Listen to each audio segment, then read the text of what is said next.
you organize us this opportunity. Wonderful, wonderful. And when I give some talk, and particularly the Nalanda tradition, the differences is a Pali tradition, mainly is a believe or accept Buddha's word. And then the Sanskrit tradition, Nalanda tradition, always raise question, why? Even Buddha's own sort of words. We take sort of liberty, no? Questioning, why? So, like Nagarjuna and Buddha Balida and Chandrakirti, many of these masters make distinction. Buddha's own word, such Buddha's word, we can accept. Such Buddha's word. The Buddha taught according particular sort of audience. So according to their mentality, he taught that, but basically we cannot accept. So Buddha himself, give permission or I don't know. He mentioned, my follower, monks, scholars, should not accept my teaching out of faith, but rather thorough investigation and experiment. So Buddha himself give us liberty to investigate.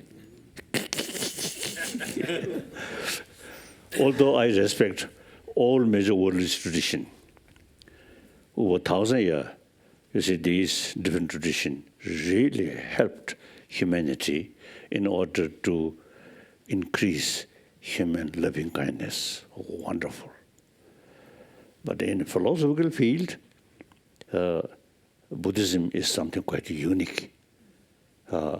Buddha, give us encouragement. Question. So in order to utilize human brain fully, the word why, that's very important. The word yes, not good.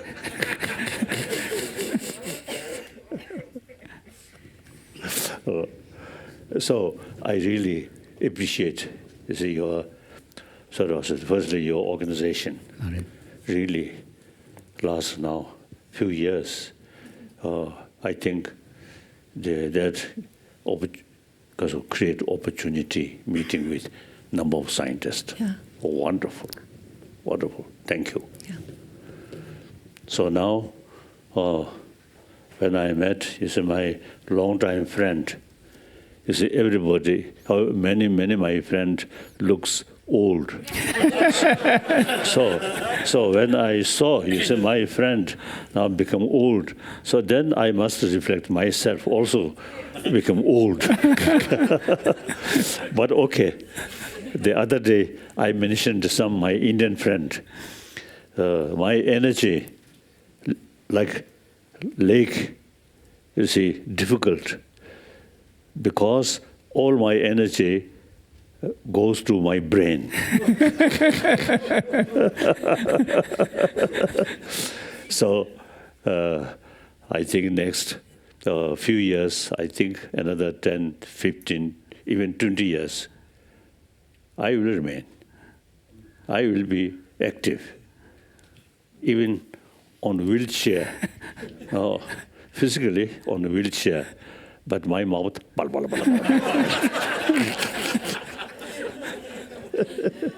Thank you. Okay. Good morning, Your Holiness.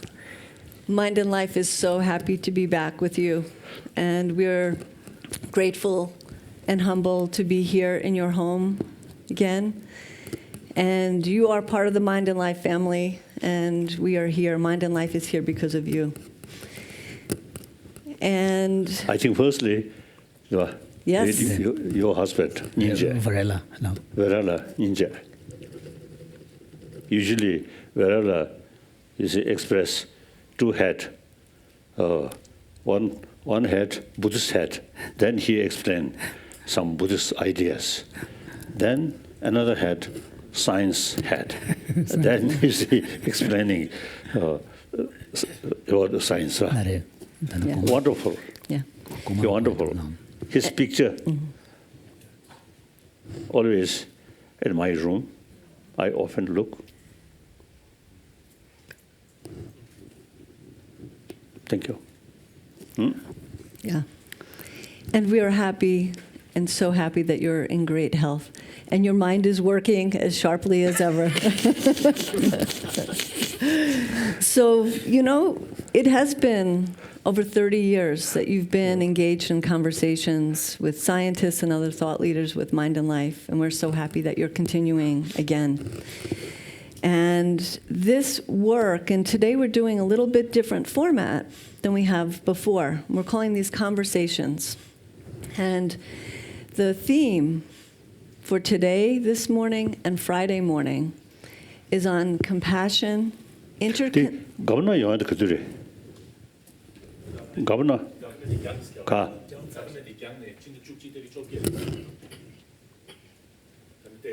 Sending more. Oh, okay. Okay. So today, this morning, Friday morning, we meet together. And right. The theme, the overall theme, is compassion, interconnectedness, and transformation. And this theme is really central to Mind and Life's work right now. Pretty much all of our programs and the grants that we're giving are lifting up this theme of interconnectedness and societal transformation. So we're going to deepen that during our time together here. And the speaker this morning is David Sloan Wilson, and I will say more about David in a moment. And our speaker on Friday is Pumla Gobodo-Madikizela. And Pumla is from South Africa. And she is a social scientist and clinical scientist. And her work is embedded in the African tradition of Ubuntu. She's a dear colleague of your dear friend, Archbishop Desmond Tutu. Oh. Oh, wonderful. Yeah. They worked closely on the Truth and Reconciliation Project in Africa. Now I'm getting older and older. So I remember Desmond Tutu. Oh, because we very, very close sort of trusted friend. And I always consider elder spiritual brother. Wonderful. Yeah. So whenever we met, you see, we always teasing. Teasing each other. He described me mischievous Dalai Lama. Then I respond, mischievous bishop. Then this very room, one occasion, you see, he mentioned he as a Christian believer, so he ready go to heaven. Dalai Lama may go something different. So now, getting older and older, I'm waiting. Then actually, so I keep my memory. So the Bishop Tutu's word, true or not, I will examine. So on Friday, we will hear a lot from Right. Pumla, and you will be in conversation with her. And on Friday morning, the moderator will be Aaron Stern. And Aaron is a Mind and Life board member. He is the founder and president of the Academy for the Love of Learning, and a dear member of our Mind and Life family. So that'll be on Friday. After the conversation with David, we're going to have a larger conversation, and Richie Davidson, our founding board member, chief scientific advisor, a longtime friend of yours, will moderate that part of it. Thank you, Richie. And then Jimpala is here with us. He is our Mind and Life board chair. Yes. But in this role, he's serving as your Yes, support. many years, huh? Yeah. Yeah. So I will begin by introducing David with more formal introduction. And David is a very esteemed evolutionary biologist. He is a distinguished professor in New York at Binghamton University, president of an organization called the Evolution Institute. And he's a very famous contributor to the foundational knowledge of evolutionary science. And going beyond genetic evolution to looking at cultural evolution. 단데 고조드네 킹어리베 킹어리베 고자 evolution theory 저와 단데 biology 나로야 Or evolutionary. the call mixed the obche kuran 단데 gene nya member ka rishun da to ton evolution te she call ya. And his perspective on evolution is very hopeful. It gives us a hopeful perspective for the human species and the planet. So I think you're going to be a very rich discussion between the two of you. But before David begins, Your Holiness, would you like to begin and share some more words?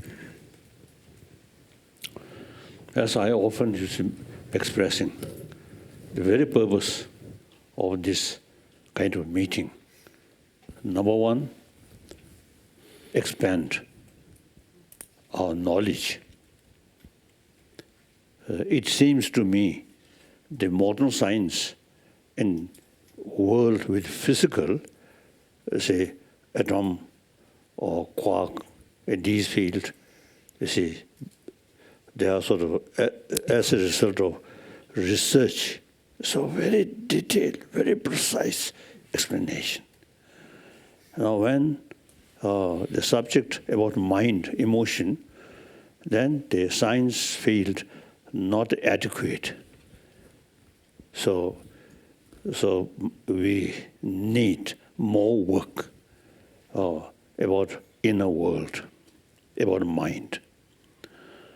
So that's one our purpose is expansion or sort of knowledge. Then another sort of purpose is why we are sort of talking. I feel today's world, materials, and also even scientific sort of research, scientific knowledge, highly developed. And with that, economy and many things highly developed. Yet, the real question of amount of human happiness and the world itself, now a lot of problems. Many of these problems is actually our own creation. So, now today's world, global warming, in some extent, beyond our control. But many other problems, for example, the problem due to huge gap, rich and poor, national level, global level,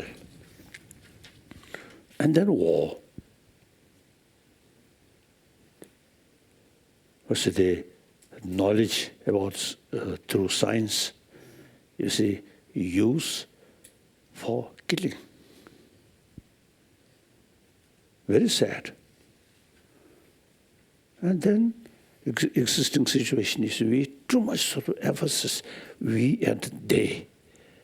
On that basis, even religious faith also causing problem. At this very moment, we enjoy peaceful sort of atmosphere. But at the same time, same planet, same human being, even in the name of religion, killing each other. Syria, Afghanistan, and this Arab area. So these are our own creation. So it is our responsibility how to make some contribution to reduce this killing, violence, and this suffering. Since these problems, human creation, so logically, we human beings have the ability to solve them, reduce this problem. If not, eliminate. Eliminate. So that's our one main sort of purpose. Number of occasion, some scientists mentioned basic human nature. Since we are a social animal, that is true. You see, each individual's survival depends on the community. Since we are a social animal, therefore, compassion by nature, we human beings have that. So basic human nature is more compassionate. That's really a hopeful sign. Now the mistake is education system, existing education system, very much oriented about material value, including science. External science, not inside science, so because inner science. Inner science. Now, since therefore, now time come, we must make effort to educate human being the importance of the warm-heartedness. This human marvelous brain must come combined with warm-heartedness. If this wonderful brain combined with anger, fear, then become destructive. So this brain should combine with warm-heartedness. That not through teaching, religion, but now scientific sort of research. And now, as I mentioned earlier, some scientists say, you see, constant anger or hatred is very bad for our health. I think according to my own little experience, I think the compassionate mind, more practice that, then the whole phenomena appears something very positive. That reduces fear or suspicion. So too much self-centered attitude, then this side also you see, you get some suspicion. Here also suspicion. Altruism, entire sentient being, particularly 7 billion human beings, we are same. One human community. We have to live side by side on this planet. Then you see, killing each other makes sort of the creation, strong we and they, is very short-sighted, narrow-minded, old thinking. Now today's world, entire 7 billion human beings are one human community, live on one planet. So now these things through scientific sort of basis explain, I think, you see, more people, I think more conviction, rather than religious sort of spiritual leaders say that. Religion, of course, still many people get some benefit, but 7 billion, I think over 1 billion non-believer, true. And among the believer also, you see too much concept of we and they and killing each other. Very sad, very, very sad. Like that. So that's our main sort of one purpose is to promote human value and ethics. Value, ethics, very much related. Okay. Thank you, Your Holiness. Perfect beginning. So I'd love to ask David to begin and just share your bit of your work and your perspective. I felt something. May I express? Please. You, lot of white hair. So sometimes people say more sort of worry and more white hair. So I'm now 84-year-old, but still Dark. quite So dark.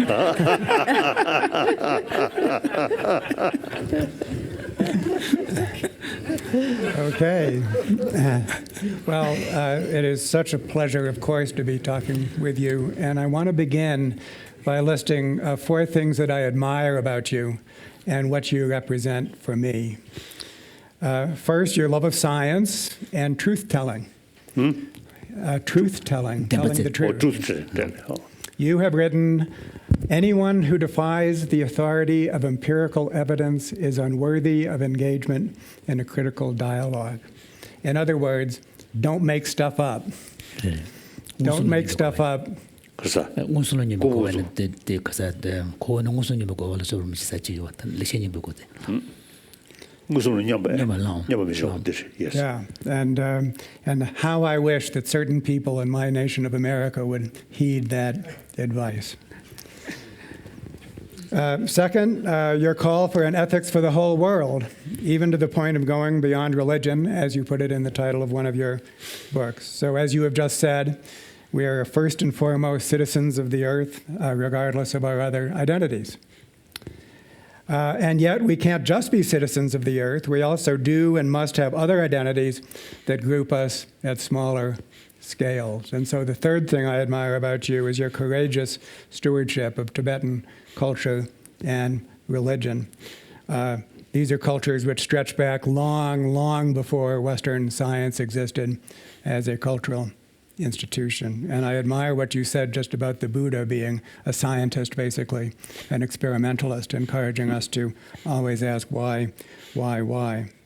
And then finally, your humility, your insistence that you are first and foremost a human being, no higher than any other human being. And that's why I can feel comfortable talking with you like this on an equal footing. So these are the 4 things that I admire about you.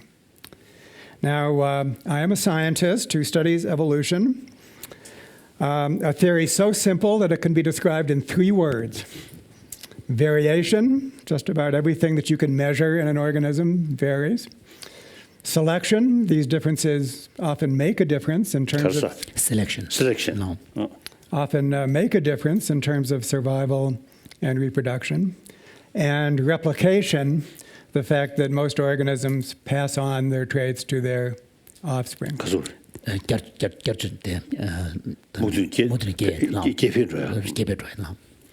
And when these 3 ingredients are put together, something magical happens. Organisms become a kind of a malleable clay that gets shaped by their environments.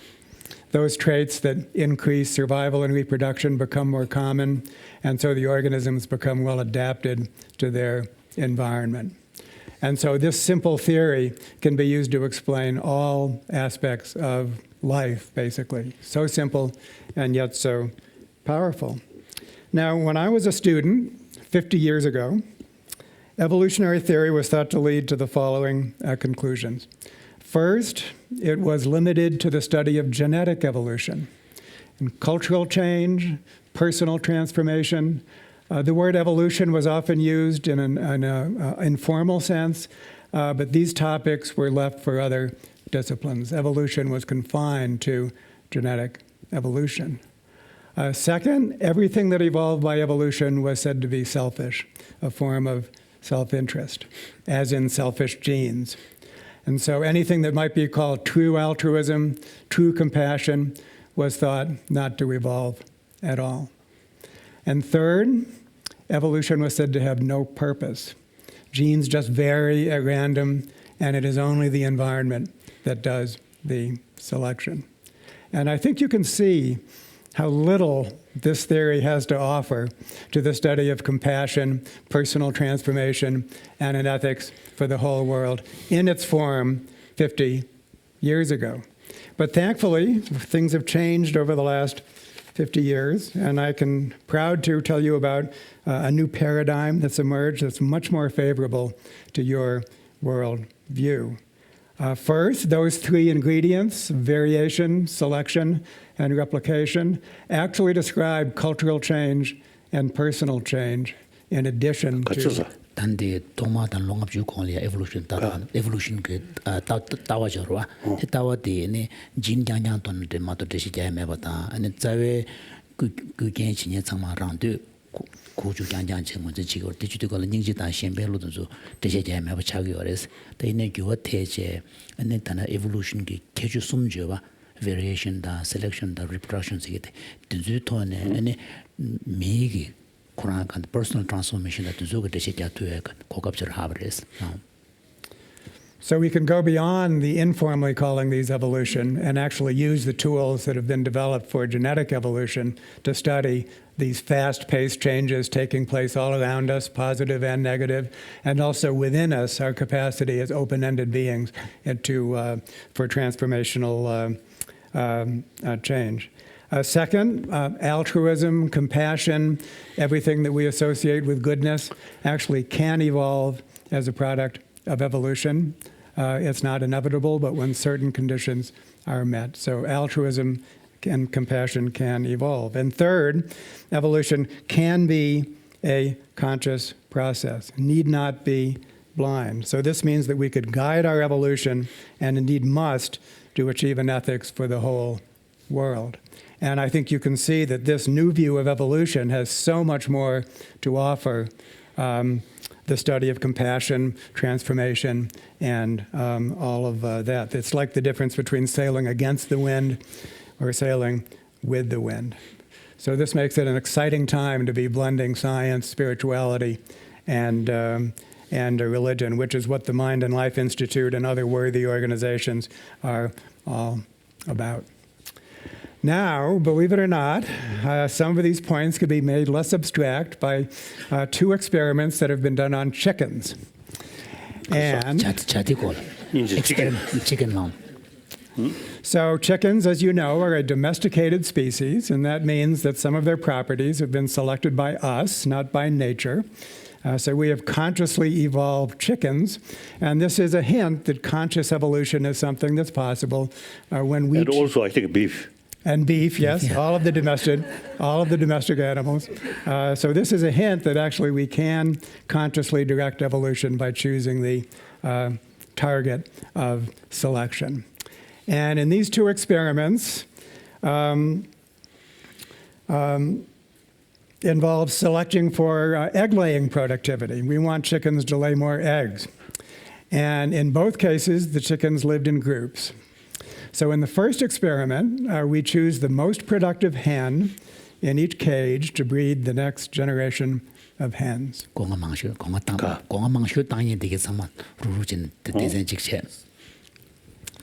And in the second experiment, we choose the most productive cages, and we take all of the hens within those cages to breed the next generation of hens. Now, you might think that the first experiment would work better because, after all, it's individuals that lay the eggs. But the result of the first experiment, paradoxically, was that egg laying went down, not up. Why?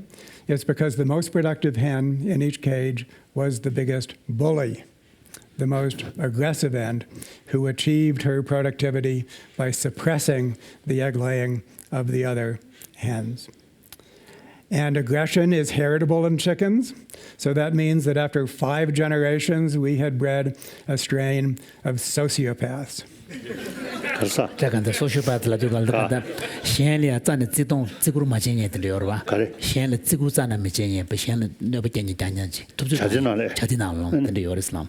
Da kan de dirisha de experiment de choga ni che de jig de nalo ya gonga mangshu tangye jangjang ji chu du je choba ji sha. Jig de nalo ya ani cage 간다 지용 것도는 공망부터니 마음이마도 자들의 랭원에 마담 바체제 소뱅원에 담 다치디고 당부디 담조 나온 단체나 공망 땅 거때 공간 용을 땅에 차고를 가서는 코란도 지기적 톱주 땅에 톱주 것도는 강한 되고 그래서 So, the second experiment, by choosing the most productive cages, those were the most peaceable hens, and by selecting them, then it turns out that compassion is just as inheritable as aggression.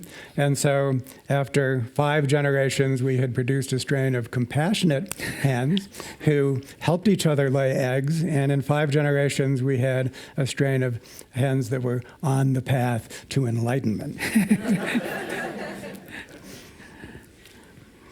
And so, this simple experiment introduces a theory called multi-level selection, which is part of the new paradigm. And one of the lessons is that egg laying is not an individual trait, even though you can measure it in an individual.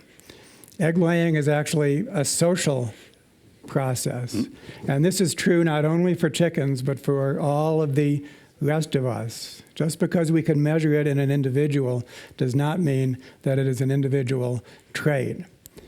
Whether we are good or bad, whether we're the victims or the victimizers, and the way we are not standalone individuals. We are nodes in a social process. And what would that be but the concept of non-self and the systemic view of Buddhist thought as I understand it. So I think there's a wonderful convergence there. 계주 망보지 미결기 돈에 대시 잡도 두고 어레 그 제베 체도 요르데네 터두고 대시 대시를 두두고 돈은 좀 남아도 해요. 말 대산 디다단데 남배쇼네 변전 두두다 된데 깨지 해다 니보시라도. So another insight is that selection at the smallest scale between individuals within a single group favors destructive selfishness. And this is because natural selection is based on relative fitness. It doesn't matter how well you survive and reproduce in absolute terms, only that you do so better than the other individuals in your vicinity. Who's on top is the way that it goes. And so natural selection operating at the smallest scale actually produces social pathologies. The suffering that we inflict on each other is actually a product of evolution operating at this small scale. So you might say that's the bad news. The good news is that if we go up a little bit and we look at natural selection of groups doing better than other groups, then we find evolution favoring cooperation, altruism, in all of its forms, at least within members of those groups, And so what we have now is we have a theory that can explain the evolution of goodness, and we can explain its limitations, how goodness evolves, but also the other evolutionary forces that are pushing back. So we have a theory that can explain both the existence of goodness and the limitations to its spread. And life consists not only of 2 tiers, individuals within groups, but it consists of groups within groups within groups, multiple tiers. And that logic is the same at every rung of this hierarchy. So in familiar terms, what's good for me can be bad for my family. What's good for my family can be bad for my clan. What's good for my clan can be bad for my nation. What's good for my nation can be bad for the world. And we can even go down and we can think of cancer as what's good for my cell can be bad for the organism. What would cancer be but natural selection taking place inside our bodies, favoring cells that proliferate compared to the more cooperative cells within our bodies. So, but what actually what is the what regulates the selection process itself? Selection. the selection process itself is very highly regulated, except mutations will result in cells that escape those regulations, and then they're like outlaws, basically. They're like, so they escape the regulations, and then they proliferate compared to other cells. Now here I have one question, and in the past also, as I expressed that. Our sun, since this sun, I think about 5 billion of years, isn't it? Then the last 1 billion, the life started. These life just for the vegetation or something. Very very micro level. Microbes, yes. So, the original source is same, the particle, atomic level or something particle. Then gradually, one sort of particle, you see, create also the so-called consciousness. Or life now. Life now, trees, flowers, even rocks, there's life. Life now. So then one particle, eventually, you see, create consciousness. So what's the main differences? What makes those differences? Now, like rocks, these because of the all these articles, basically same sources, particle. Then world because of creation, it's the same, no life. But eventually, this is some particle create or acting basis of consciousness. One, without consciousness, without feeling. Inorganic.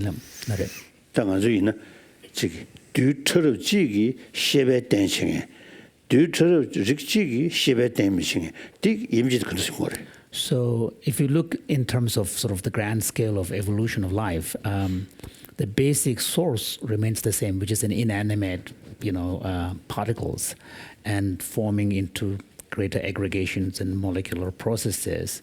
But one strand leads to inorganic micro-level objects that we see in the world. Mm-hmm. But another strand, give rise to an organism that is able to support consciousness. Mm-hmm. So what would scientists explain what makes that kind of trajectory? It's very much a matter of multi-level selection.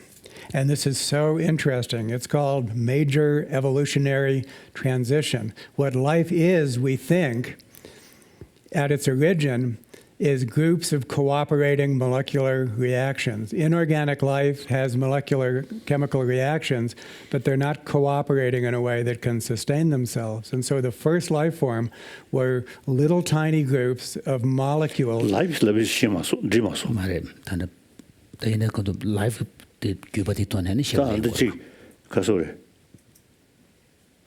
I think now atomic level, I think movement by nature. Then you see the aggregation, more because of combination or more groups, and then different forms come. Right. 자장가 디는 신식이 디 가서 두시지 하시다. 초영해야 돼. 가르쳐는 용도. So Holiness is essentially asking, what would be the scientific explanation for why in some processes consciousness arises and in others not? The ability to experience pain and pleasure and so on. So is there an understanding what... So there must be third factor. A factor.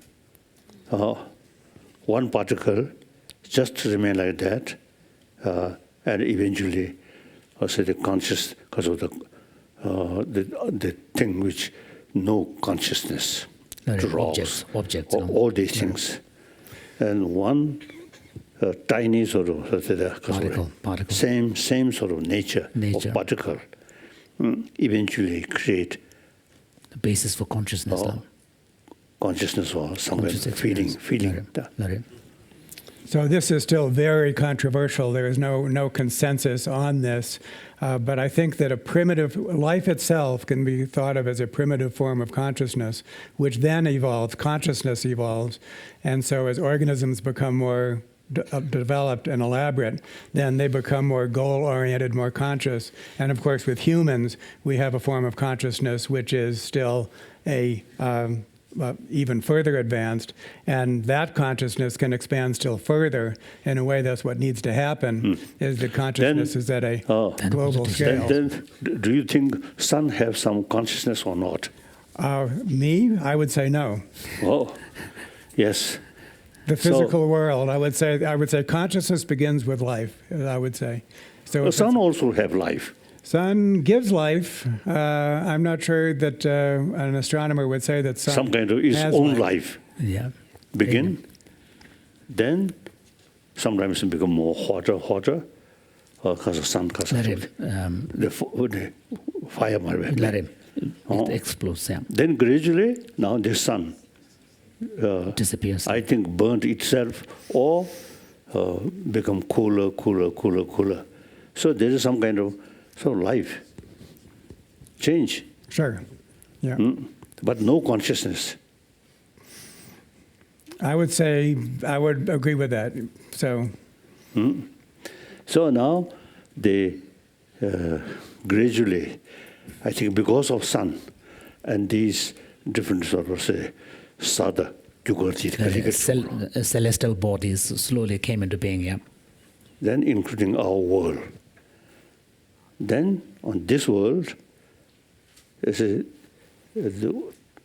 originally I think some kind of sea, right? Water. Yeah. Then some jellyfish.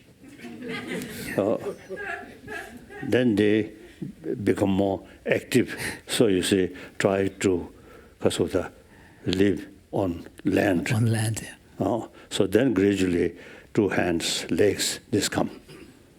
That's the evolution. Survive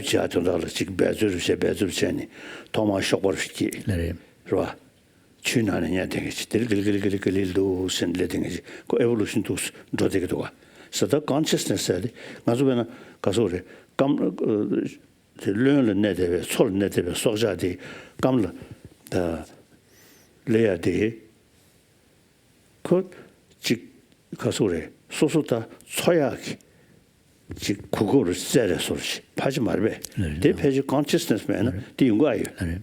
So Sloan was saying that you can see in the long process of evolution, a large part of the variations is really driven by this drive for survival and seeking what is the best conditions for the survival.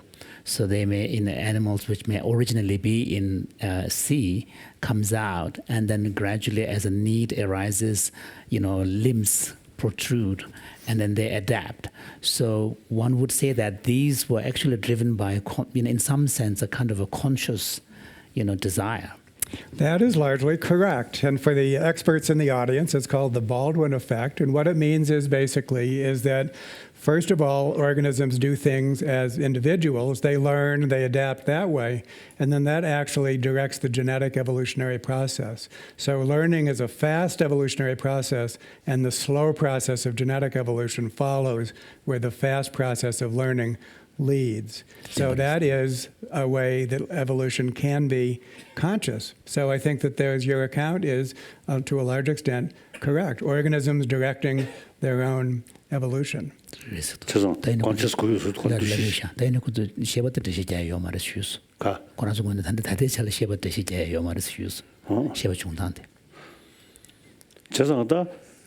particle, atomic level, same particle. But one particle eventually produce consciousness. One particle not produce consciousness. What's the factor? There must be third factor. See? So because the basis is really this material basis is the same. So why would one lead to consciousness and why wouldn't the other? So there must be a third factor that would explain that difference. I would say the particle Quran selection. He's wondering whether it's actually just purely a random selection on the part of the particles themselves. Consciousness So, but as His Holiness was asking, do you actually accept the idea of consciousness? Now here like this, some feeling. Of course. Oh, of course. This consciousness. Yes, well, consciousness.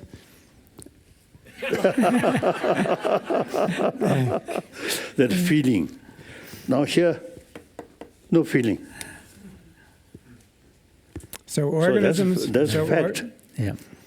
Now we must have some sort of explanation how it began. It arose, yeah. So a blind process of evolution produces organisms that are not at all blind. They are conscious.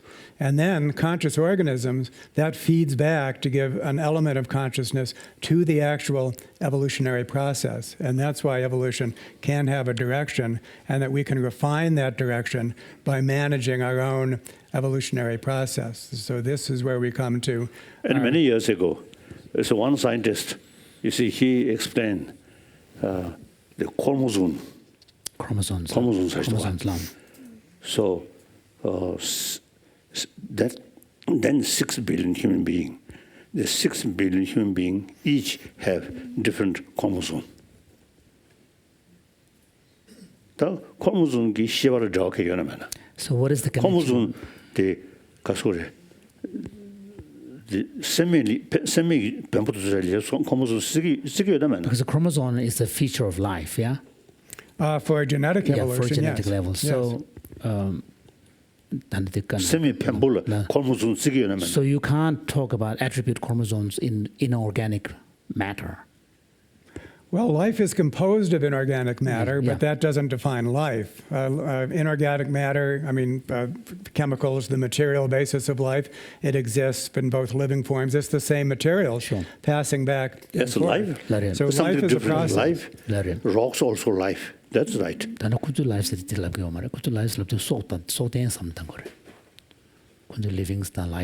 true life. So would you say water has life or water is alive? I would say no. Water is not life. Water does not have the 3 ingredients of variation, selection, and replication. Life has those 3 ingredients. Now, if evolution will not occur without those 3 ingredients.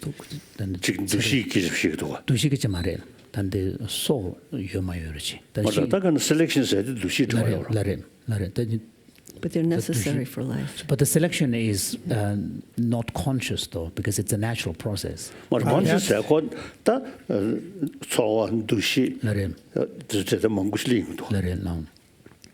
great deal of selection is not conscious. We're not asking, is all of evolution a conscious process? We're asking, can evolution be a conscious process? Much evolution is blind. I think when we also discuss something about the feeling, then firstly, we should study the Indian psychology, the variety of sort of the mental factors, mental factors, factors of experience. So each of these factors are defined from their functional perspective. Right. Mind selection. Because when we talk about, we use terms like mind or consciousness, it tends to give an impression of something monolithic. But in fact, you need much finer differentiations. And these are found in the Indian psychology. Under this chamber, the chromosomes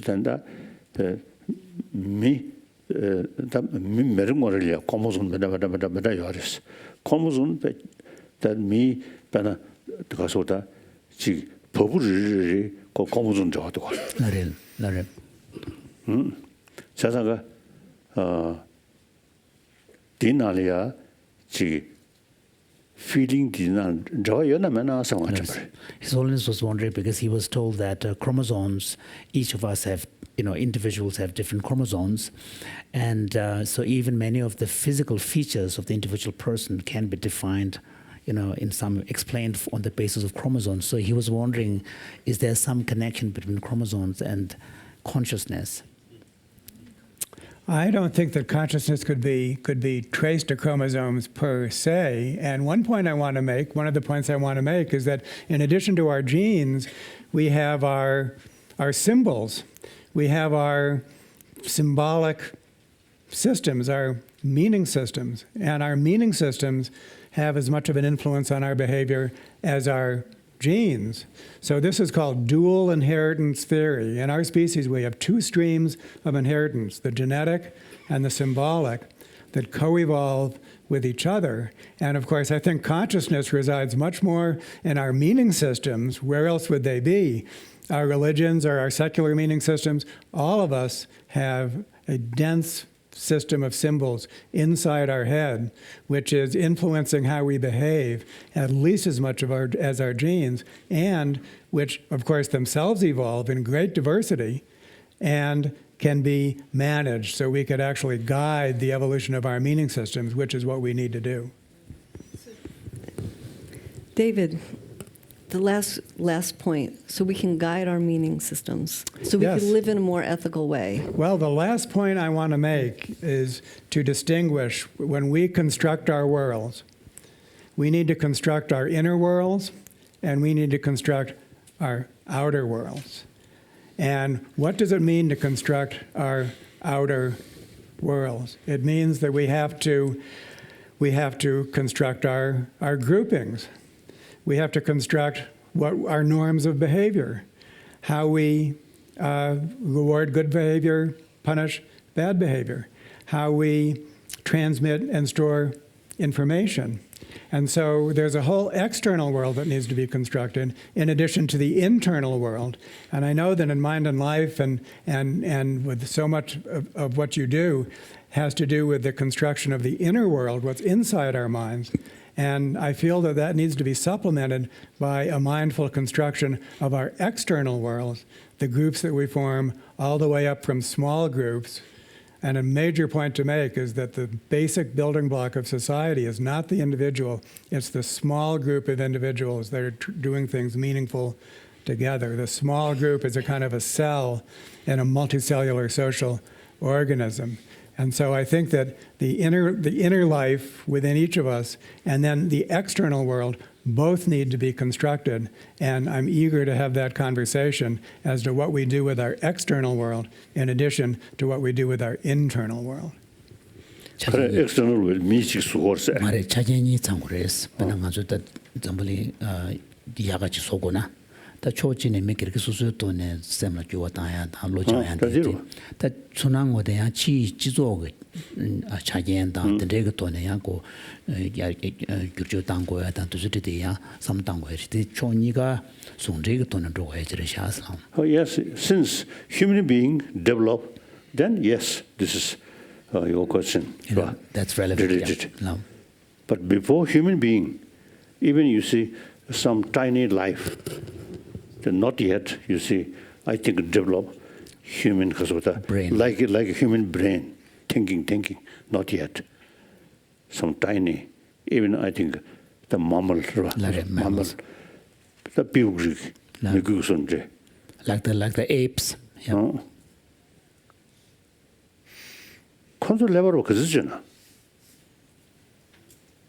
Do you know the size in comparison to human brain, the ape's brain? Oh, it's much smaller.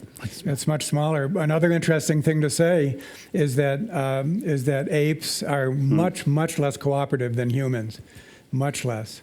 So humans are much more peaceable than our closest relatives, and in large part that's because we domesticated ourselves. We selected each other for more peaceable behavior in the same way that we have in chickens. And so that is a fascinating new development in evolution, is to think of the concept of self-domestication.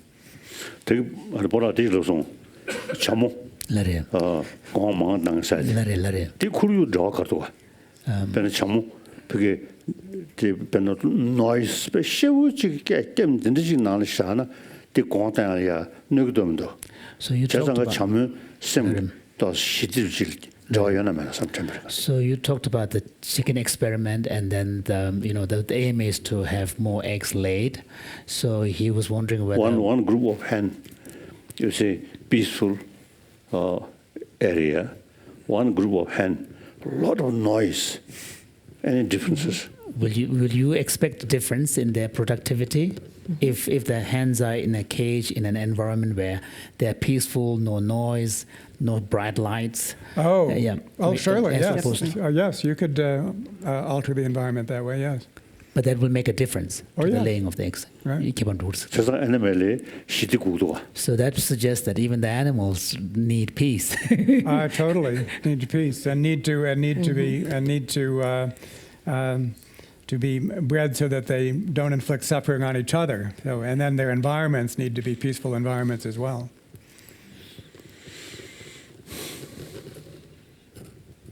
Good. Thank you. Yeah. So how are we doing on time? Maybe one more question. And then we'll Another switch, question.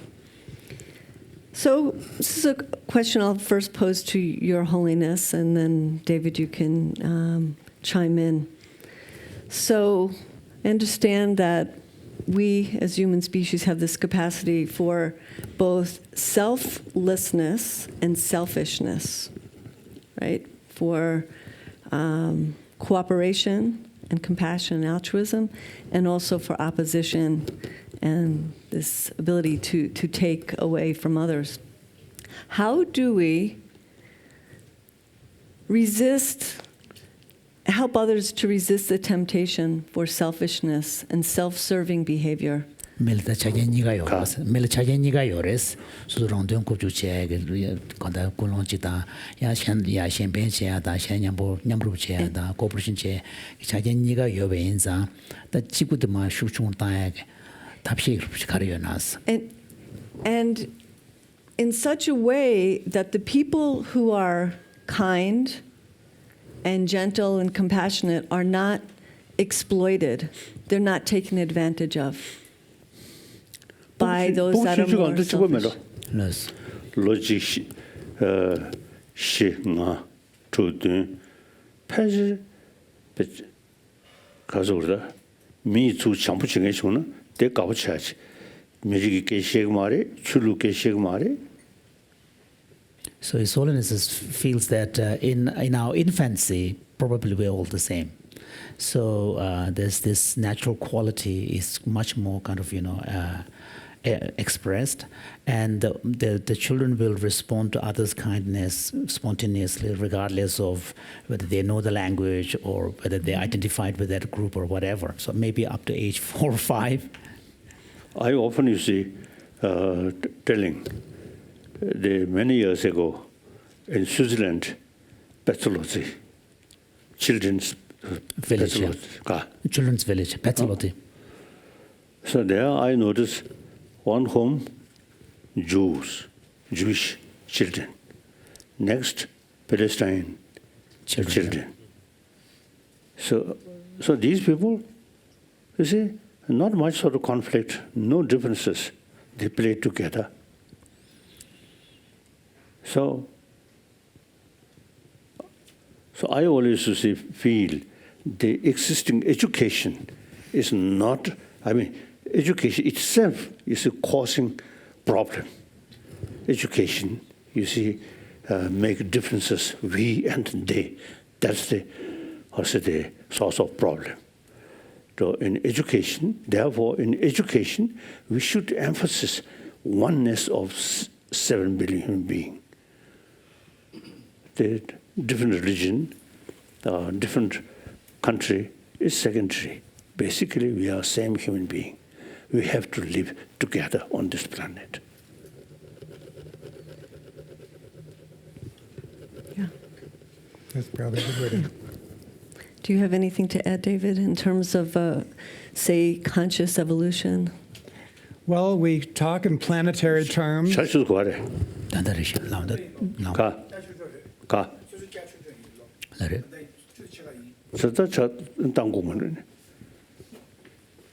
자동화 계절 따고요. 그 추적으로 되지 못하. No. So, It's only suggesting the tea to be served, okay. Yeah. Okay. Tea will be So served. according time, Yeah. they must serve. 아주 계절 따요. So it's almost saying that serving tea should not be contingent upon stopping the conversation. Just to watch the clock. 아주 조각이 갖고미하다. 조각도 생인데 그렇게는 들어하지 마도. 아주 계절 지금 왔다. Because when it comes to thirst and hunger, it only obeys the biological law. It doesn't care about where the conversation is ending or not. Should we continue? Yes? Yeah. Yeah. So finish with David, and Yeah, then and then Richie we'll can open join it us. up. Yeah. 더 조금만 누가? Right. 조금만 누게. Piche lagwa nyaden ding mero. Okay. Okay. So David, you respond. Yeah. Well, I like to think about small groups in addition to the whole Earth. And when you look How at big are small groups? When you say small groups, what's a small even group? the smallest group of 5 or 6 people trying to do something together, when you look at how that goes, you find that it varies. And sometimes you get wonderful cooperation, sometimes you can't get them working together at all.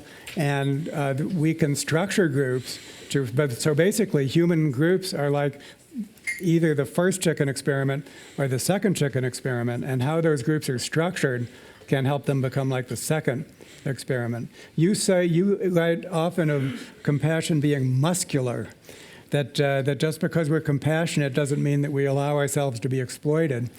We stand up for injustice and 그래서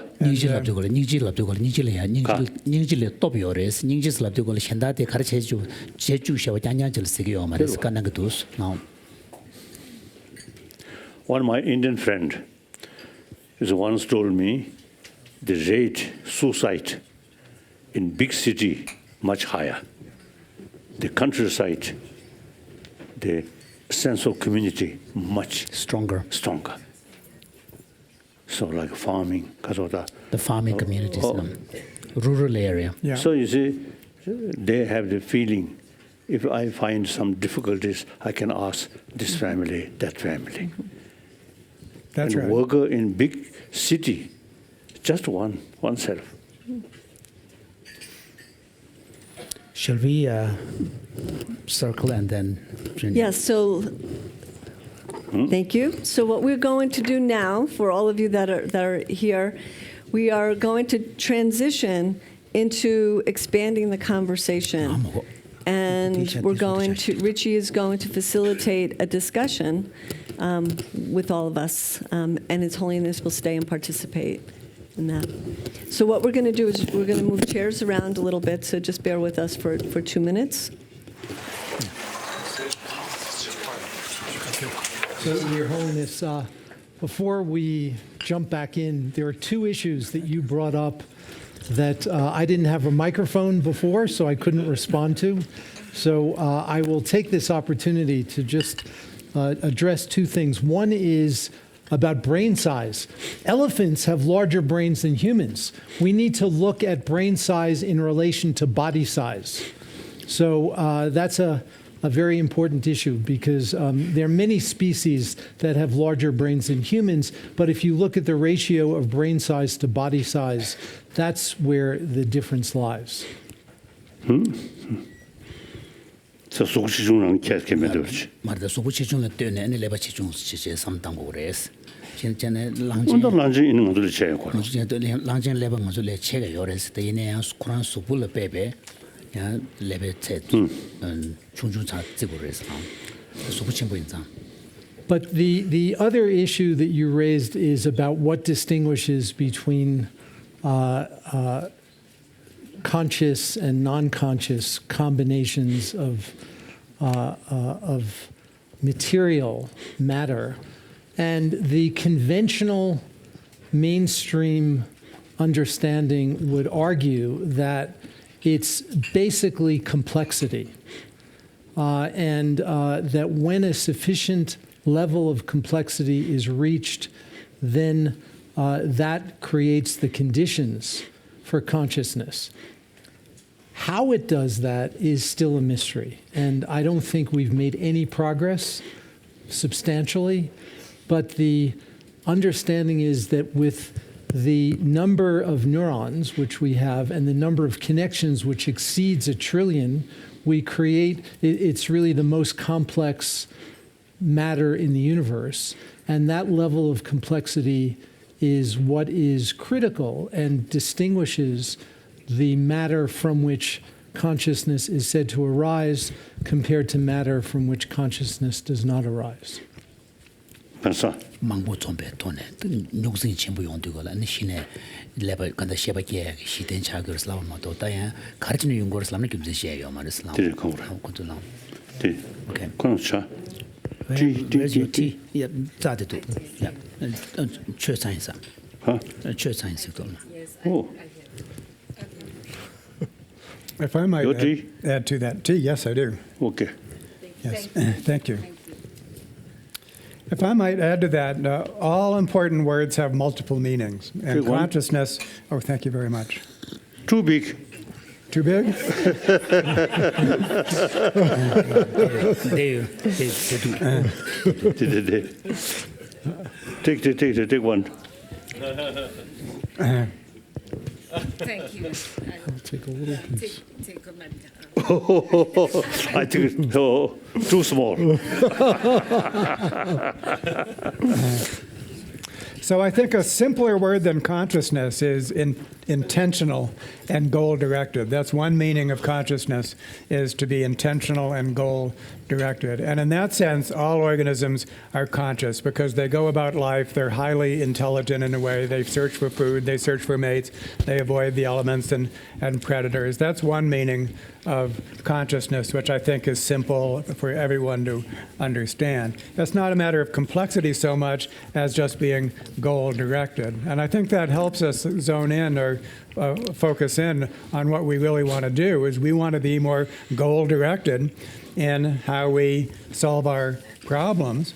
But I think multi-level selection, I think, adds an additional sharpness of focus as to exactly what we must do in order to eliminate this kind of suffering. What we must do is we must suppress the potential for disruptive, self-serving behaviors within groups so that between-group selection becomes the prevailing evolutionary force. So multi-level selection theory is actually quite specific about what we must do in order to avoid some of these disruptive forces. So, I mean, there are just a couple of things, and then we'll dive into some specific issues that you raised, David. But about the issue of goal direction, bacteria are goal-directed, but they don't feel pain. And so I think that the question His Holiness was really asking is about sentience. And so what is it that gives rise to the capacity for sentience? And so there's a lot of good evidence that single-celled organisms can be goal-directed, but they don't experience pain. How do we know they don't experience pain? I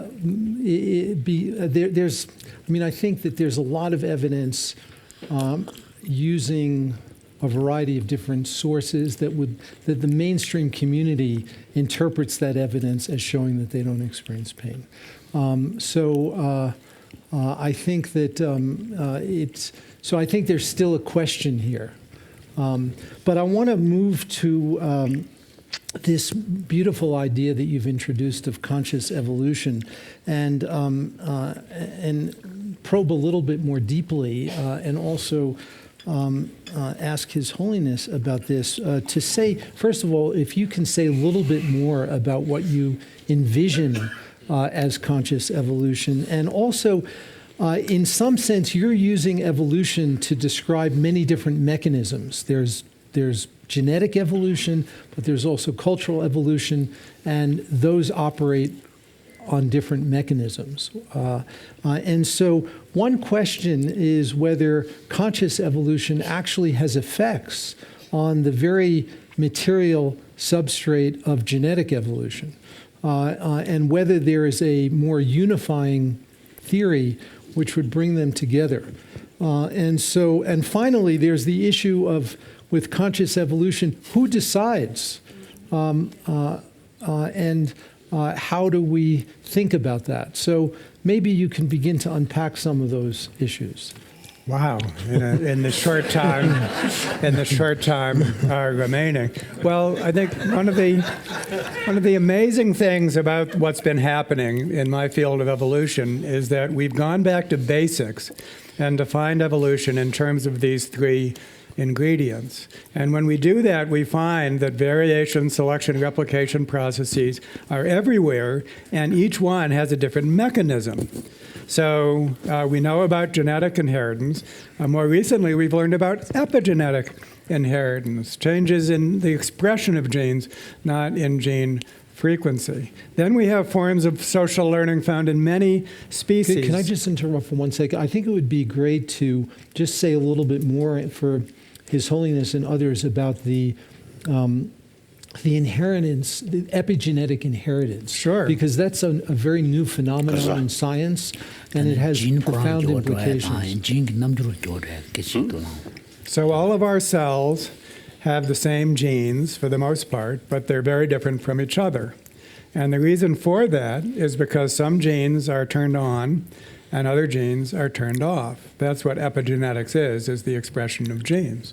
So epigenetics has long been known to exist within our own bodies and explains why we have so many different cell types. What's new is that epigenetics can be transgenerational. In other words, something happens to you, and that results in the upregulation of some genes and the downregulation of others.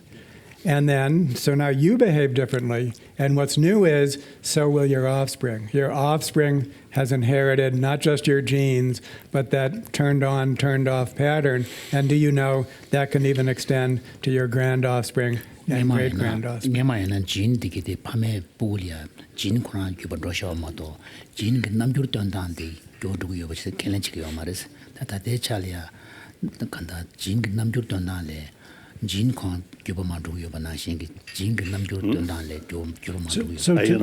Fundamental thing is whether beside this body some phenomena which we call consciousness. One clear sort of, I think for us, it's a clear indication is there are people who remember about past life. I met few children. They clearly mentioned about their past life and very detailed, different name of their parent and their families and their location. I actually met. Nobody can deny. It is fact. So now this body is something new. After sort of father's semen and mother's egg combine, then this body you see develop. And this brain also then develop. But no connection, previous life. One small Tibetan boy born in Lhasa, he insists, my place is not here, in India. Then with parent, come here, Dharamsala. Then that boy say, no, this is not my place. My place is south.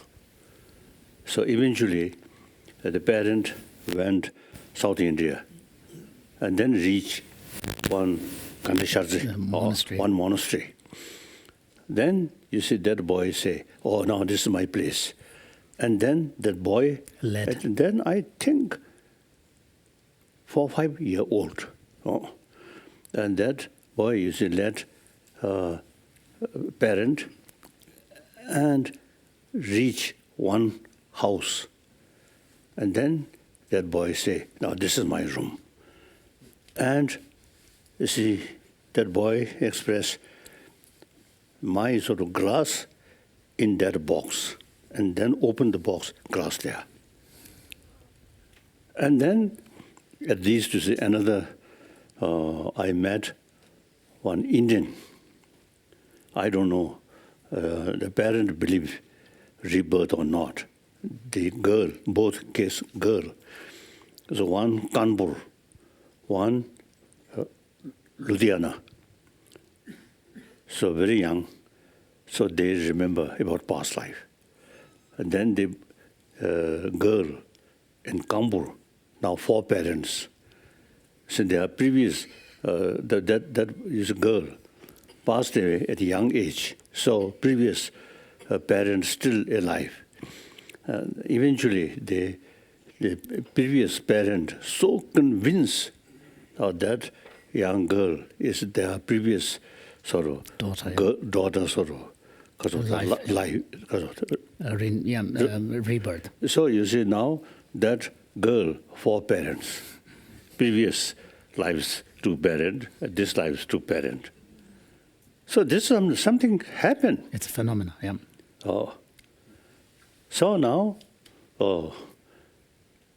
according to the Indian tradition, the previous life, India, the concept of Atma, something self, something separate from this body. So that self, no beginning, no end, always go that way. So that's the sort of basis of rebirth. The Buddhists, you see, Buddhists and also I think some different sort of tradition, we believe consciousness, the sensorial level consciousness, obviously depend on these organs. So new body, new consciousness. So because so every experience of even a sensory experience requires an external objective condition and also a sensory organ, which is the physical basis. And then in the Buddhist epistemology, there's also a third factor, which is an immediately preceding conscious experience. So these 3 are the main conditions that give rise to a moment of perception. Like a particle, so like the matter in the material world, conscious experience are also understood to arise from their similar type continuum. So beginning of this whole sort of solar system, there must be a particle. When empty space, the subtle particle always there. So we describe that the particle is space particle. The space particles. Space particle, always there. Then some occasion, those who see space particle because of combine, then different shape, then so the different Cosmos, planet, you see, develop. So there is, I want to tell you, we have sufficient explanation these things.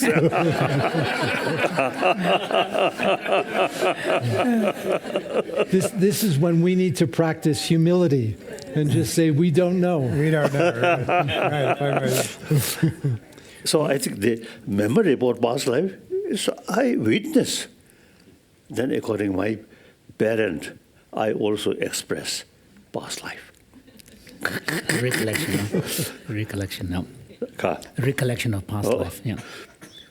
And that, because I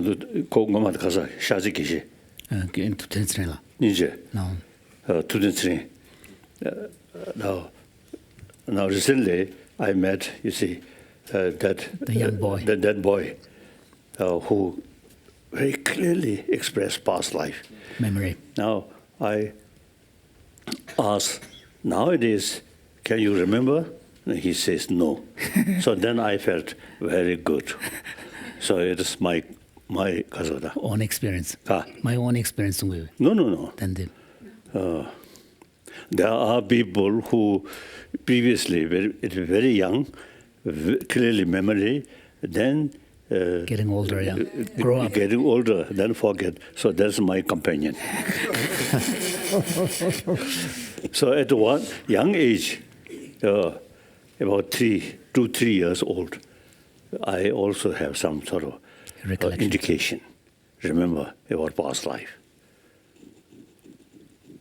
One, I think quite strange, the search party group, you see, they come my house, very small village. That very morning, I very much excited. My mother, my parent, do not know. Then visitors come. Then immediately I run towards them and recognize these people. I mention their name. So at the very, very young age, seems to some memory. Now, even what happened yesterday, sometimes difficult to remember. So now, it is fact, people who remember past life. So there must be some explanation or concept. So that we say this subtle level of consciousness, no beginning, no end, always go that. So now he carries some project about Tukdam. Tukdam means person actually died, dead. The heart beating stop, then blood circulation stop, then brain dead. But still body remain very fresh. So there must be one factor which keep that body still fresh. So he carry, you see, these in India, last now over 60 years, I think one longest person, longest sort of day time remain. Shabu, Paramuchi, Dundrakazere, Paramuchi, Nitzemari, Basalia, Ka. rinshio de tisurumchi. Tisurumchi, Shabu Jobje, Paramuchi, Shabu Nishatanchi. Peshu Yon, Basalia, to the biggest Hawaii Koroyore. Ready is Mushi Gusubet, Servache. Shabu Nisuxi in a shore. So there was this. In a disho, and the Tisurumchi, Shabu Jobje, Yuzumchi, Shabu Josum. So there was in Baksa quite an early days. It louder. was actually it was during the peak of summer. It was very hot period, but the monk remained in that state for 20-something days. And the next longest was the previous Kanten Tirumbache. He remained in that state for 18 days. And then Kyabjit Lingrambache, His Holiness's tutor, remained in that state for about 13 days. Just a few days ago, one monk from Namgyal Monastery, Shabu Ngarbe, Ka. 4 or 5 days. 5 days, yeah. Mm-hmm. So after death, body remain very fresh and remain like this. So these are, actually we notice. Observed facts. So there must be some reason, explanation. So his the project, Tudum project, very useful, very useful. Okay. So now all this, you see, the concept, consciousness and body. And the consciousness, also you see, the many different levels, some very subtle. There's no beginning, no end. So that's the basis of rebirth and memory about past life. Like that. And then with that, dream body, person, sleep, and dreaming, at the dreaming. So some, at the time of dreaming, some practice. Through practice, that dream body can separate from this body. Mm-hmm. One monk official, he served in Chamdo area, I think in the late 40s, and yes, late 40s. Now, he told me his mother, one occasion, mother asked them, don't disturb my body. Actually sleep. So she slept about 1 week. So then after sleep, waking up. And she mentioned during sleep, her sort of dream body visited different place, then mentioned this place, such things there. So later, exactly, you see, So accurate descriptions of the places that he visited. So there are such sort of phenomena. You see, we need some more research work.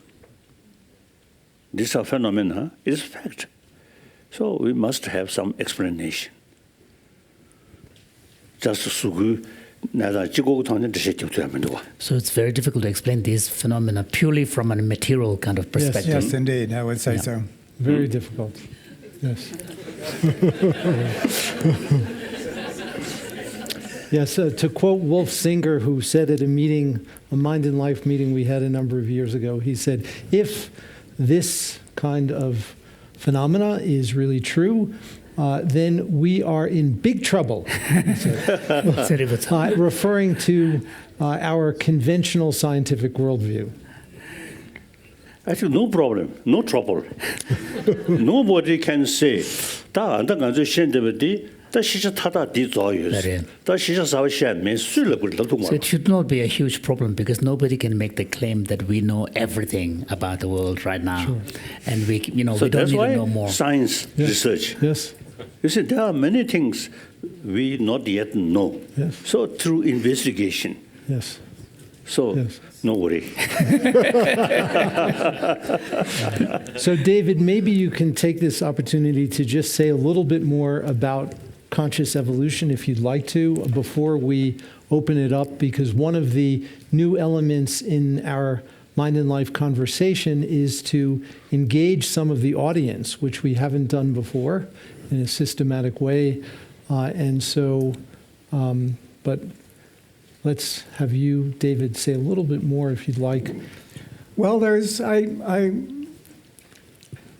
this term methodological naturalism, which is basically what we do know already, not the edges of science and not what's beyond the edges of science, but what's squarely in the middle of what we already know as what Darwin called the forces acting around us. And for me, it's very interesting to ask the question, how much progress can we make right smack in the middle of methodological naturalism? And there, when we talk about conscious evolution, I think that there's a form which in many ways might be considered mundane, at least compared to what we've been hearing. But on the other hand, if we can make progress, in this mundane way, then please let's do that. And so that kind of conscious evolution is very easy to describe. It is, we need to basically imagine our future, and then we need to step into that future. We need to construct our own future. Now, everyone wants to do that, and when we talk about positive change, that's exactly what we're trying to do.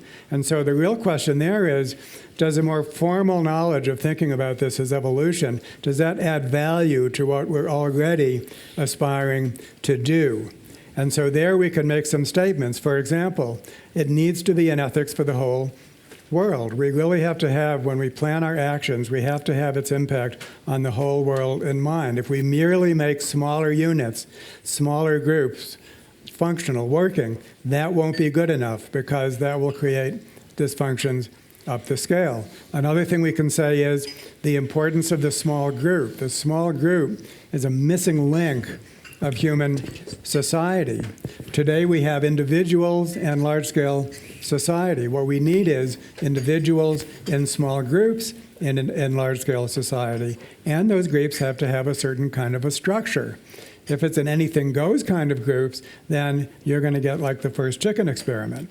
If it's an appropriately structured group, then you're going to get like the second experiment. 지도 교호 당당데 단에 다대찰 제베나 그런저 삼당당데 미그르바다 아니 지도서 저걸 초고 침부지가 삼당 거라서 다대디 콘주스 에볼루션 돈 삼당베나 미그르게 교호 당아 좀더 마세베야 초고 충수들에 네 체르체 I think if may I say so, the Western culture, I mean, each country, their culture, very much related with their belief.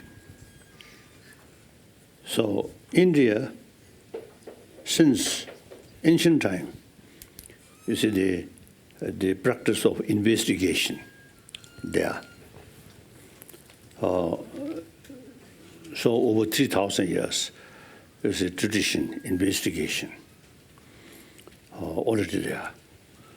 Now, in the West, Judeo-Christian tradition, this very life created by God. So, simply, you see, not thinking previous life or these complicated sort of subject. Simply, God creates we. So that's also very good.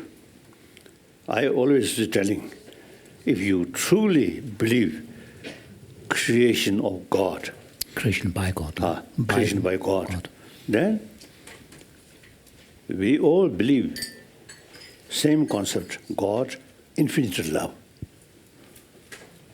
So, whole human being, whole world created by God, so all 7 billion human beings are children of same Father, infinite love. So if you seriously believe that, then no way to kill each other. We all children of one Father. That Father, infinite love. So all major religious tradition, I think wonderful. If we seriously follow. Now, unfortunately, look, Shia and Sunni, both accept Allah and the Quran and 5 times prayer. Same, but killing each other. How bad?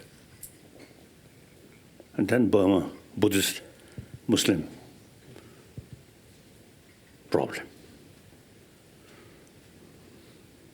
So these, I feel, education. Now these, now the reality. Now we have the responsibility and also possibility to reduce these things. Now best thing is scientific sort of explanation. So ultimately, more compassionate mind is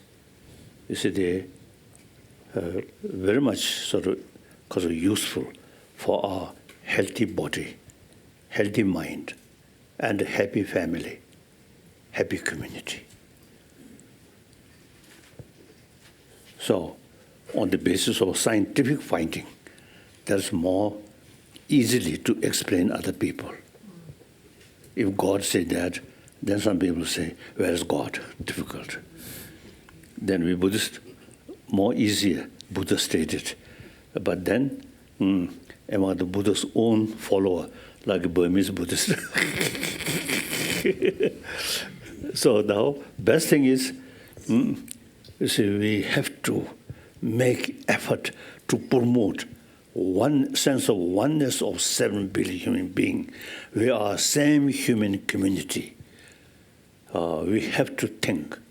We are part of the 7 billion human being, human community. So each of us have the responsibility to create peaceful, happy, compassionate humanity on the basis of science, not religion. Okay. Wonderful. Maybe we can now open it up to questions. We'd like to keep them brief to give Amy, please. Thank you very much for that beautiful expose. That is the way. Is it on? Yes, it's on. It's You on. need to keep it close. I just have to. Yeah. I have to keep it closer. So you were talking to us about dual inheritance theory, and you said that you thought that symbolic systems or meaning systems had more effect on the genome than the genetic evolutionary systems, or a quicker one. So that would be a case where the immaterial affects the material. Words, symbolic systems, meaning systems would affect the actual matter of life. Can you explain that? Another easy one there. That can, Than the one point- evolution process not only than the gene to ne go to chita ya su sam tang ba ta ru shun dan de to ne super ran go to give the shit.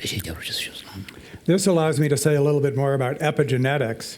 And because the turning on and off of genes is extremely responsive to day-to-day environmental things. And so that means that, for example, and I believe that you probably know research on this, a course of meditation will upregulate and downregulate a very substantial portion of your genes. So depending on the way we use our minds, that very much influences what we do, and that always is mediated by physical substrates, basically physical mechanism. Anything that happens has a physical cause, but the physical cause is actually not explaining what is happening, because that is based on these forces of selection. If you know a little bit about evolution, you know that there's two kinds of causation: what's called proximate causation, which is the physical causes, and then ultimate causation, which is basically reflects this shaping influence of evolution. That's an inadequate response, because there's so much more to say about that, but that might be the best we can do in a short space. So there would be no immaterial causes. Well, I think ultimate causation is immaterial cause. It basically allows us to explain properties without any knowledge of the material makeup of the organism. So I think ultimate causation.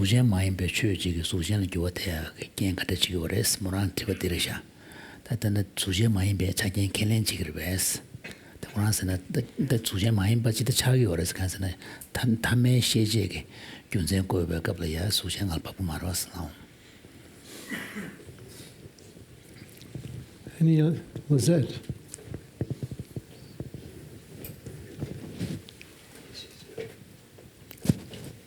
Thank you, Richie, and thanks so much, David and Your Holiness, for this wonderful discussion.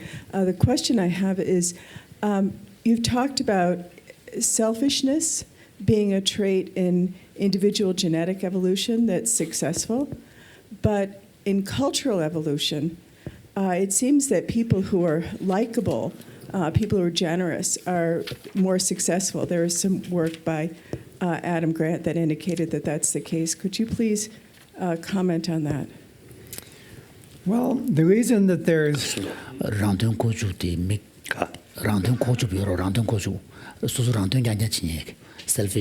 selfishness the enemy gerbajiki keju ton do your sketches and ajik sanjo champagne lo ticket ya shendan de ton yoris now did correct. So whenever we see a mix of behaviors in a population, it's likely that that mix is being maintained by these forces of selection. So if we actually see givers, matchers, and takers, to take Adam Grant's three types, basically, it's because that in various contexts, each one of those is adaptive. In that great book, he talks about the givers basically doing the best and the worst. And this really gets us back to the basic dynamic of altruism and selfishness. If you're a giver, and if you manage to surround yourself with other givers, the results are spectacular for all of you.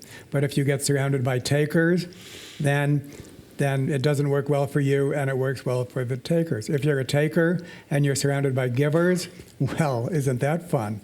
If you're a taker and you're surrounded by other takers, not so fun. And so here are these opposing forces. Sometimes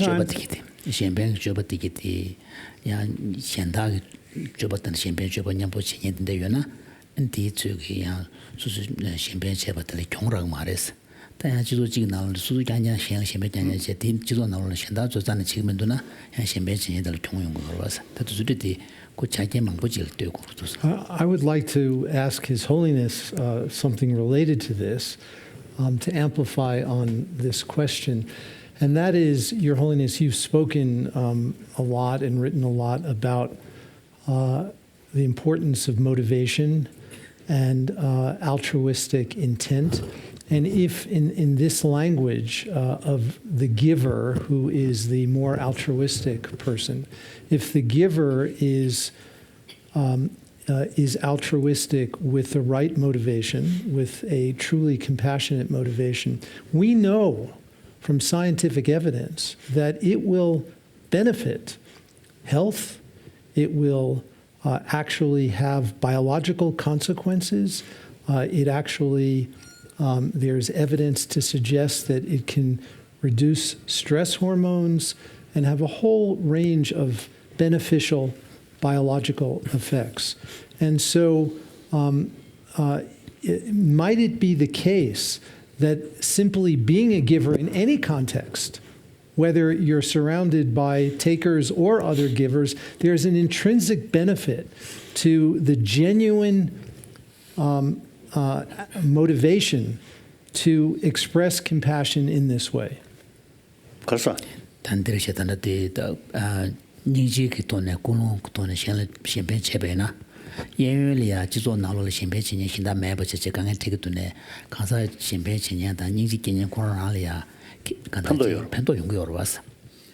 That's right. I think we human beings consider, you see, altruism is something nice. So, in the past century, the socialism means respect others. I think Karl Marx, when in Europe industrialization start, the worker suffer very much. Exploitation. Exploitation. So he stand right of the working class people. And also, you see, he concern equal distribution. So these, he not necessarily religious person, maybe some faith, Jesus Christ. But you see, helping other people. So I think human nature, we are, as some scientists say, we are social animal. So individual survival entirely depend on the community. So taking care about community is ultimately taking care of yourself. Social animal don't care other community. Other members in the community. Then actually, the very basis of your survival, your happiness, that day in Jimitamro. So it's like you are ignoring it. You're neglecting it. As social animal, individuals' survival depend on rest of the community. So community is the basis of your happy life and a successful life. So self-centered, selfish, me, is unrealistic. And the reality also, think just one self. And then I think roughly speaking, all phenomena then appears something negative. Practice altruism, then whole phenomena appears something positive. Mm-hmm. So mental attitude really makes differences. Yes. I want to reinforce that and also to amend it a little bit. And I think that this is especially true, the need to be inside a cooperative community is especially true at the small scale, which is like a tribal scale of a small group. The natural human social environment is to be in the bosom of a nurturing, cooperative group. And it's there where we are physiologically and mentally the best. I think that actually there's a strong case to be made. But here's the exception. Here's the exception. All groups, including those groups, are vulnerable to the wolves of selfishness.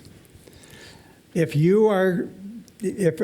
everyone is being so nice to each other and they might be getting the physiological effects, it is still the case that an individual who is not that way is going to come into that group, and it'll be easy pickings.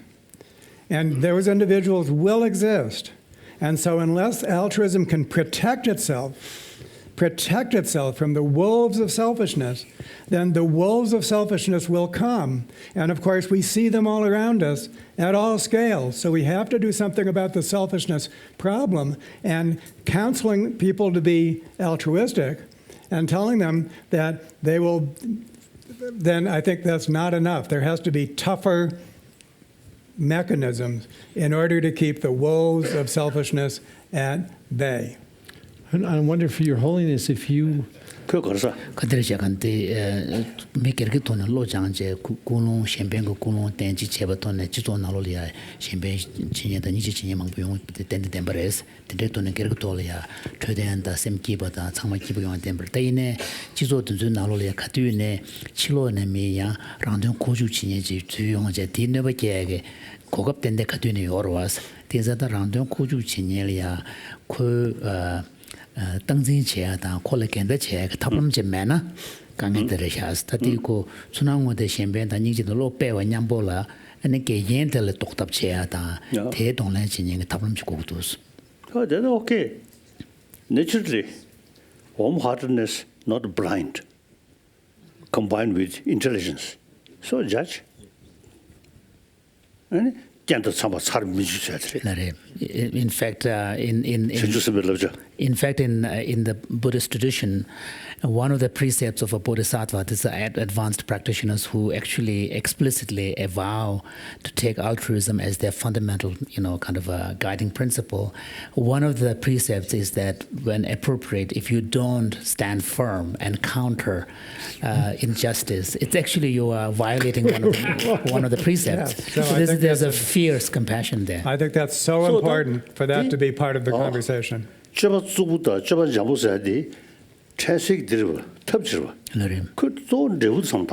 for example, like when we talk at the behavioral level, what seems harsh versus what seems gentle is really, we're speaking purely at the appearance level. Whether to characterize a behavior altruistic or not has to be based upon what the underlying motivation is and what the objective is. Yes. Usually I tell it to people, all major religious tradition is, from Buddhist viewpoint, all are creation of human being. So all religion, you see, carry teaching of best quality of human being. That's love. So all major religious tradition, you see, teach us loving kindness. And for that, utilize different philosophy according to existing circumstances or cultural heritage. So that's okay. But all different philosophical views, same goal. Promote human love, compassion. Because religion, as I mentioned this morning, we are quite sinful. No believe God. But you see, since there is no sort of creator, so all these human beings' creation, then naturally, even animal appreciate our smile, our sincere sort of affection. Particularly dogs, if you give some food without showing a nice face, the dog eat. Go away. If you show smile and because of pat the dog. then they very much appreciate. I think even dogs, to hear one my sort of question is the mosquito. Occasionally I give some blood when I know no malaria. In the area. Malaria. No malaria in the area. So then give some blood. So mosquito enjoy my blood. And their whole body becomes red. And then at the end, few drops from their body, then fly. No sign of appreciation. So I'm wondering, the brain size. Very small. Which size? What size? Yeah. Then develop the sense of appreciation. Capacity Dogs, for appreciation. yes, appreciation. Yeah. And many other birds also, like that. So these is connected with because of the brain. Brain size now. Maybe we have time for one quick question. last question. I have this gentleman here and I have Mona that have both been waiting for questions. We didn't see, so we'll do Okay, let's do, yeah. please. Karsa. Karsa. Okay, then the third thing you kept it. Yes. No, over there. Okay. Thank you. I have a question. Louder. Hello. I have a question to His Holiness. So glad to hear that you talked about how education is creating differences, and it's something I'm also arguing in my thesis as to how education is creating, actually reproducing social inequalities. So what, according to you, the kind of reimagination that education system requires in the contemporary time where there's so much urbanization, so much influence of technology, social media, what, according to you, is the reimagination we need in education today? When I look today's world, a lot of problems which essentially our own creation. So that related with education, I feel. The so-called modern education come from West.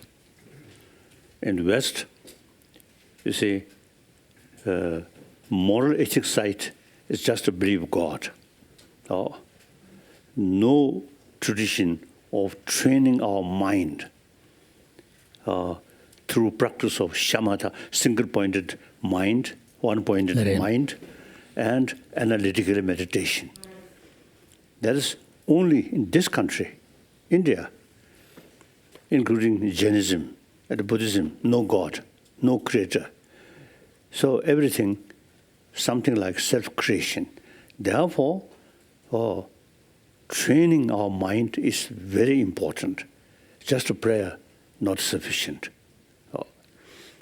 So therefore, in this country, over 3,000 years, concept of shamatha, concept of vipassana, already developed. And then, with that, the concept of ahimsa, non-violence, and karuna, compassion. So now, the existing modern, so-called modern education come from the country where no such practice, no such tradition, only pray to God.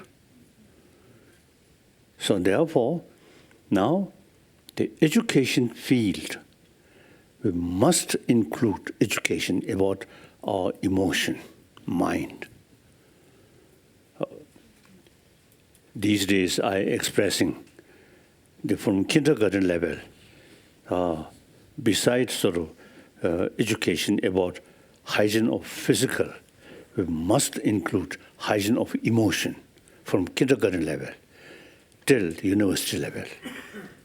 So train more knowledge about mind, about emotion. Then, not necessarily with belief, no. Religious belief. Religious belief. The India's tradition, secular. Religious belief is personal matter. These things are well-being of humanity. So this we should consider academic subject, not religious subject. So religion is personal matter. These things are related with humanity. Now, India, you have very good sort of potential to educate people about mind, about emotion, and how to tackle our destructive emotion. So here, India, modern India, the education introduced by Britisher,